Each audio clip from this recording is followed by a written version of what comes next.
Souvent, je rencontre des personnes qui me disent « Maxime, toi, t'es vraiment chanceux. Tes affaires vont bien, tu fais de l'argent, ta vie est belle. » Je prends le compliment, mais concrètement, c'est quoi avoir de la chance? Prenons mon cas, moi, la personne chanceuse. À mes débuts en affaires, j'ai dû dormir sur des bancs de parc parce que je n'avais pas d'argent pour me louer un appartement. Ou ces jours que je n'avais rien à manger, à peine $1 en poche pour m'acheter un pâté jamaïcain que je séparais en deux. Je prenais une partie pour le matin et une partie pour le soir. Merci aussi à ces organismes qui me donnaient de temps en temps des œufs précuits pour me nourrir. Alors il faut que tu me le dises. Je veux savoir, c'est quoi la chance pour toi? Est-ce lorsque je recevais une dizaine de rejets quotidiennement par des personnes qui ne voulaient rien savoir des produits et services que je vendais? La chance était peut-être de mon côté lorsque mon ex-copine m'a laissé parce qu'elle pensait que j'étais devenu fou avec mes concepts, avec mes projets, avec les entreprises que je voulais mettre en place. Ou ces nuits blanches que je passais dans les cafés à travailler sur des concepts alors que d'autres faisaient la fête. Il faut que tu me le dises, je veux savoir, c'est quoi la chance pour toi?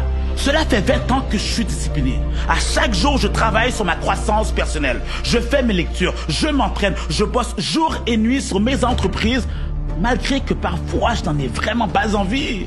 Je suis tellement focalisé sur mes affaires que je suis déconnecté de ce qui se passe autour de moi. Je ne regarde pas de sport. Je ne joue pas aux jeux vidéo. Je n'ai aucune idée des potins à l'extérieur, des Indes, des Congossas. Donne le nom que tu veux. Et la seule chose que tu as trouvé à me dire, c'est que je suis une personne chanceuse. De nos jours, les gens veulent tous réussir en faisant le moins d'efforts possible. Ils sont tous à la recherche de la fameuse formule miracle. Ils vont sur Google, ils vont taper des mots-clés tels que « Comment devenir riche rapidement ?» Ce sont ces mêmes personnes qui se font facilement manipuler par ces charlatans qui leur proposent justement un investissement miracle et ils finissent par se faire berner. Et ce qui est dommage, c'est qu'ils n'apprennent pas la leçon. Comprends bien, la première fois que tu te fais avoir dans ces magouilles, c'est une erreur. Mais la deuxième fois, par contre, c'est un choix. Donc arrête d'essayer de trouver des raccourcis qui sont en réalité des illusions qui te mèneront nulle part, qui te ramèneront plutôt à la case départ. Fais confiance au processus et investis en toi. On m'a toujours dit qu'il est important de s'entourer des bonnes personnes si tu veux réussir dans la vie. Tel que l'expression le dit, dis-moi qui tu connais, je te dirai qui tu es. Alors dis-moi pourquoi tu es encore en relation avec cette personne qui a une très mauvaise influence sur ta vie. À chaque fois que tu es avec elle, tu ne fais rien. Au lieu de travailler sur tes affaires, tu remets les choses à demain. Au lieu de rester discipliné, tu restes au lit ou devant tes séries. Au lieu de bosser sur ton succès, tu préfères remettre cela à la chance. Quand vas-tu comprendre que tu dois couper cette relation? Ah oui, tu sais très bien de qui je te parle. De mémoire, je crois que son prénom c'est Procrastine.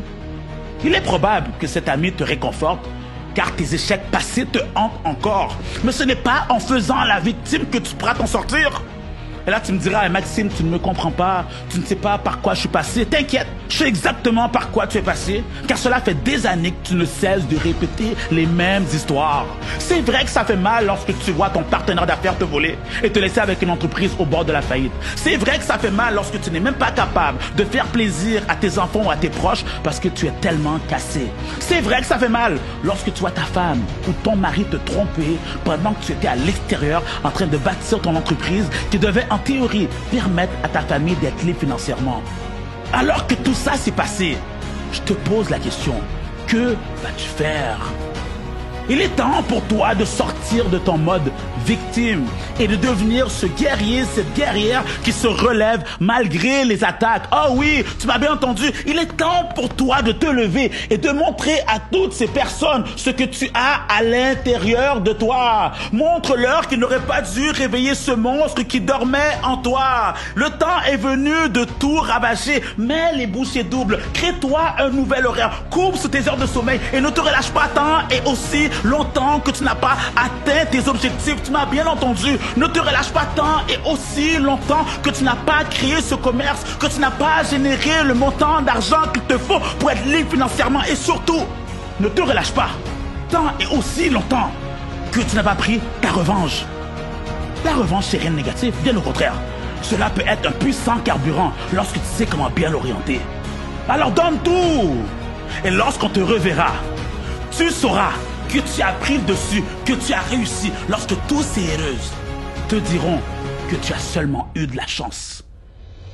C'était Maxime Victor pour t'inspirer et te motiver à te surpasser.